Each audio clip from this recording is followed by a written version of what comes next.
You'll be back begging in a month, my mom smirked, her voice slicing through the night like broken glass. My father didn't even look at me, he just slammed the door so hard the frame rattled, leaving me outside with nothing but a torn backpack in the cold. 16 years old, barefoot, anger burning hotter than the shame on my cheeks. I remember standing there, fists clenched as if my bones could anchor me against the storm they'd thrown me into. The porch light flickered above me like it was mocking my tears. And in that moment I swore I would never crawl back. Hi everyone. My name is Callie Rhodes and I was 16 when my parents decided their daughter was disposable. Ever since that night I've carried a question that never left me. How does a mother turn her child into an exile and still call it love? The air felt sharp that night. My breaths came out in small trembling clouds, and the weight of silence was heavier than the bag on my shoulder. I stared at the locked door, their final answer. My own blood had chosen pride over me. I wanted to scream, to claw at the wood until it splintered beneath my nails. Instead I swallowed the fire.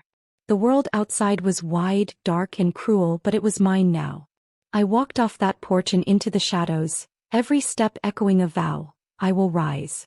I will build a life so far from your chains that when you see me again, it will be too late. That night I wasn't just thrown out. I was born again in exile. Anger became my armor, betrayal became my compass. And though I stumbled into a world that didn't care if I starved or froze, something in me hardened, something unstoppable. I didn't look back at that door. Not once. But 10 years later, that same door might as well have come knocking on mine, because my phone lit up, trembling with missed calls. Their names flashing across the screen like ghosts. This time they were the ones begging me to answer. And oh, I can't even tell you how satisfying silence can be. The first night I slept on a park bench, the wooden slats bit into my back, and the street light above me hummed like a cruel lullaby. Every car that passed, every crunch of gravel, every shadow stretching across the grass made my chest tighten. 16 and homeless, I should have been afraid. But fear was a luxury I couldn't afford. What I felt was rage, molten and raw, spilling into my veins with every heartbeat. By morning my stomach growled louder than the city buses. I remember pressing my hand against it, whispering, "This won't kill me. Not tonight. Not ever." I found a shelter 2 blocks away. The lady at the front desk looked me up and down, her eyes catching on my cracked sneakers, the dirt streaks on my jeans. She didn't ask why I was alone. She just slid me a blanket, and in that small gesture, I learned strangers could show more kindness than my own blood. Days blurred into weeks. I washed dishes in a greasy diner for tips, my hair pulled back with a rubber band I found on the street. My classmates went to prom in dresses and tuxedos while I stood behind a counter, counting coins sticky with syrup. But with every plate I scrubbed, I repeated a silent mantra. This is not my ending. This is my training ground. I devoured library books like meals. Finance, law, business. Subjects no one thought a runaway would care about. I cared. I cared because knowledge was my weapon, and every page turned was a bullet in the chamber. My hands cracked from soap, my back ached from hours bent over sinks, but I held on. I wouldn't beg. Not them. Not ever. There were nights I'd lie awake in the shelter, listening to the snores and coughs around me, the air thick with despair. And I'd whisper to myself, one day they'll see me. One day they'll regret the night they slammed that door. And here's the thing about hunger. It doesn't just make your ribs visible. It makes your ambition ruthless. Because while they thought they broke me, I was sharpening myself in silence. And 10 years later, when their calls filled my phone like a siren, I couldn't help but smile. The storm they unleashed had finally circled back. The first real break came when I was 18, wiping down tables at that same greasy diner. A man in a navy suit watched me work, the kind of man whose shoes clicked against tile instead of squeaked like mine. When the lunch crowd thinned, he slid a business card across the counter along with his untouched coffee. "You've got grit," he said simply. "Most kids your age would have quit by now. If you ever want something bigger, call me." I didn't trust him. Why would I? Men in suits didn't hand out lifelines to girls with frayed sleeves and dollar store notebooks. But that night, under the buzz of a shelter's broken fluorescent bulb, I turned the card over and over in my hand. His name was embossed in gold. Elliot Graves. Something inside me whispered, what if this is it? What if this is the door you've been waiting to kick down? I called. And that call became a meeting. That meeting became an internship. That internship, my battlefield. I worked harder than anyone else. Coffee runs turned into spreadsheets. Spreadsheets turned into late-night strategy sessions where I asked questions nobody expected a kid from the streets to even think of. Elliot saw it. He saw me. Not as trash, not as a runaway, but as someone who refused to stay broken. By 21 I was making more than both my parents combined. By 23 I had my own apartment overlooking the city skyline, with floor-to-ceiling windows that reminded me daily. This is what survival looks like when you refuse to crawl back. But success isn't silent. Word spread. Old friends from high school appeared in my inbox, suddenly remembering my name. My parents? They stayed silent. For years. Until the night my company closed its biggest deal. The night I stepped onto a stage, cameras flashing, reporters shouting questions. My phone buzzed. First one call. Then 5. Then a dozen. All from numbers I once erased from my life. Dead. Home. They hadn't spoken my name in a decade. But now suddenly I was worth dialing. I let the phone ring out, the sound vibrating against the glass table like a ghost knocking.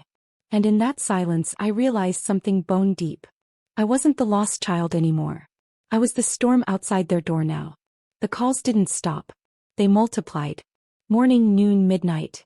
My phone lit up with their names like alarms I never set. At first I silenced them. Then I blocked them. But new numbers kept slipping through, each voicemail dripping with a desperation I'd never once heard when I was 16. Callie, it's Mom, we just need to talk. Please. Sweetheart, it's your father. Things are complicated. We could use your help. Don't ignore us. Family is family.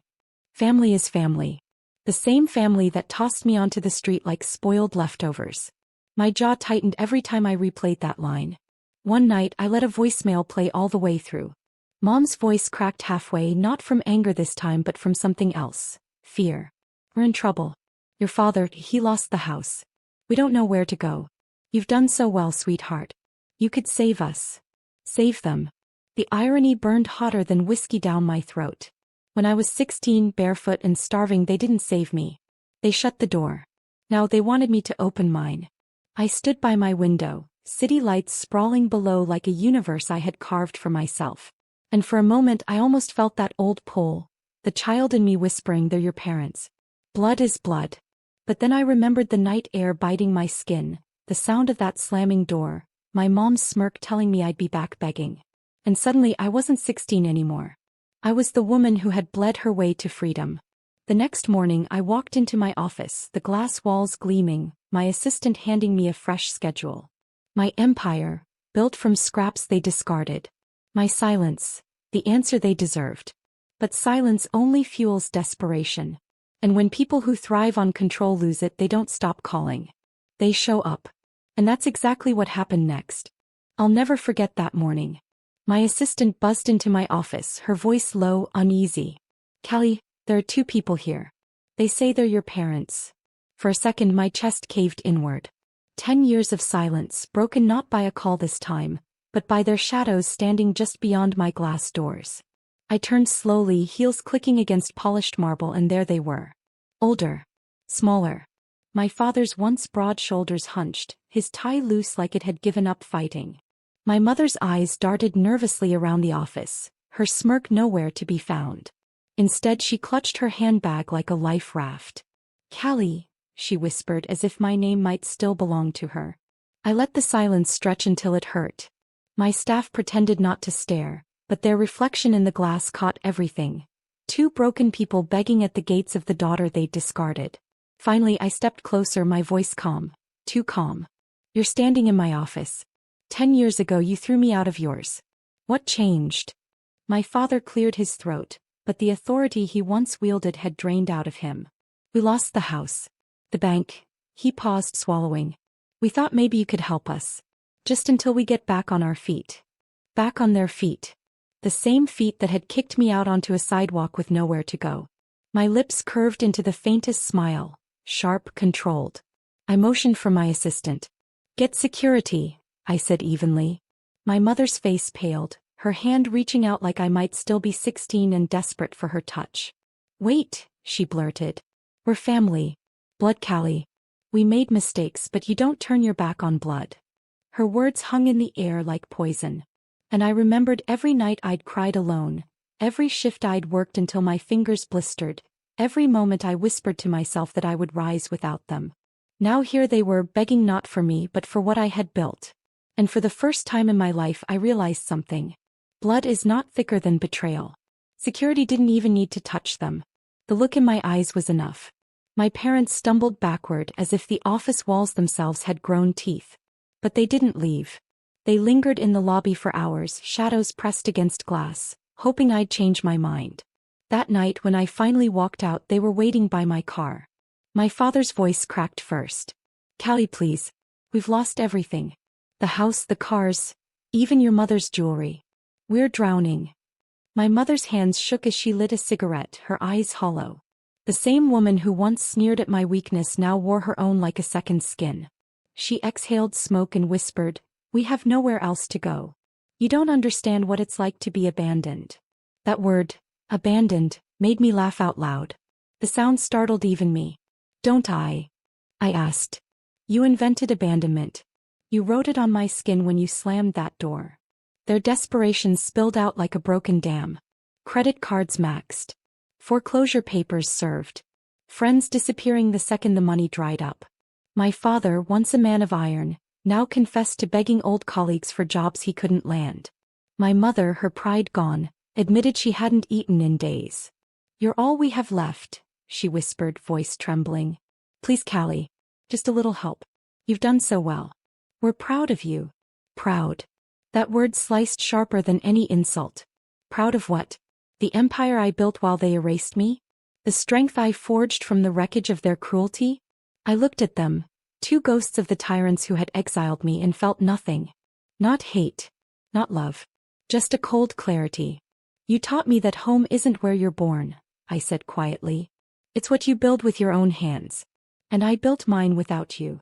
Their eyes widened, searching for a crack in my armor, a sign I might bend. But there was none. I turned, unlocked my car and slid inside.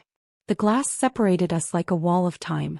My father pounded on the window once, twice, his voice muffled by the barrier. My mother sobbed, her breath fogging the glass. And as I drove away, the city lights swallowed their silhouettes whole. But desperation doesn't die quietly. It festers. It hunts. And within days they crossed a line I never thought they would. They didn't just vanish after that night. Desperation has a way of rotting people from the inside out, and my parents weren't going to let me walk away without trying to claw something from me. 2 days later I walked into my office to whispers. Eyes darted toward me, then away. On my desk sat a folded newspaper, headline circled in red. "Local parents claim daughter abandoned them in poverty while she lives in luxury." My stomach went cold. They'd sold their story. The article painted me as heartless, selfish, ungrateful. A cold-blooded success who left her poor parents to starve. My father's quotes were dripping with false regret. My mother's tears, captured on camera, looked like theater. The internet caught fire. Comment sections filled with strangers calling me a monster, a snake, a daughter without a soul. For one moment it almost worked. That 16-year-old inside me, the one they tossed onto the street, whispered, "Maybe they're right. Maybe you owe them something." But then I remembered the truth. Truth that had no ink in that newspaper. Truth etched into my bones. I called a press conference. My PR team begged me to stay silent, but silence had been my prison once, and I wasn't 16 anymore. When the cameras flashed, I stood tall in a black suit, voice calm, steady. My parents abandoned me when I was 16 years old. I slept in shelters. I starved. I built everything I have from nothing. Alone. And the same people who left me to die have now come crawling back, not for love, not for reconciliation, but for money. Gasps rippled through the crowd. I didn't waver. I told them about the slammed door, the smirk, the words, "You'll be back begging in a month." And then I looked straight into the cameras, my voice cutting like a blade. "Well, here's the truth, I never begged. And I never will. Not from them. Not from anyone." The silence in that room was louder than applause. Reporters leaned forward, eyes wide, pens frozen mid-sentence. By nightfall the narrative had flipped.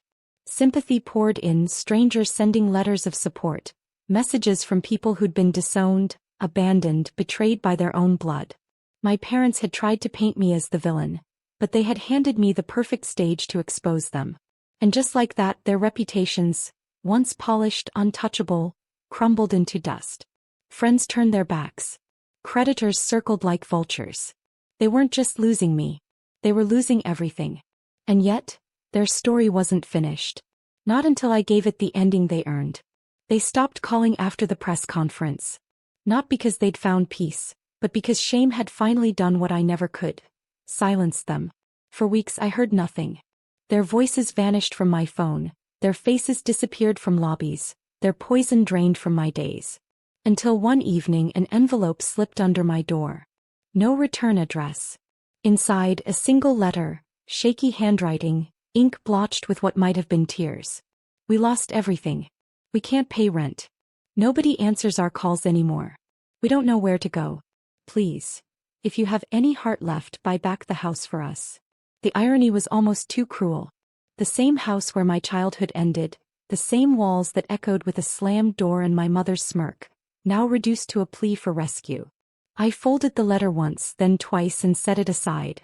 My hands didn't tremble. My chest didn't ache. The girl who once begged for their love no longer lived inside me. In her place stood a woman who had survived without them, who had thrived because of the fire they lit. And I knew my answer. I didn't buy back their house. I didn't call. I didn't return the letter. Instead, I signed the lease on a home of my own, sunlit, warm, filled with laughter from friends who had become my chosen family. People who showed up not because of blood but because of love. Meanwhile, my parents drifted into whispers. A small rental on the edge of town. Neighbors avoided them. Old friends looked away. Their names, once heavy with pride, now carried only pity. I never gloated. I never needed to. My silence was louder than revenge, my peace sharper than any blade. And sometimes late at night I'd think back to that slammed door, that smirk, those words, "You'll be back begging in a month." They were wrong. I never begged. I never came back. Instead, they were the ones left begging. And I was the one who finally walked free.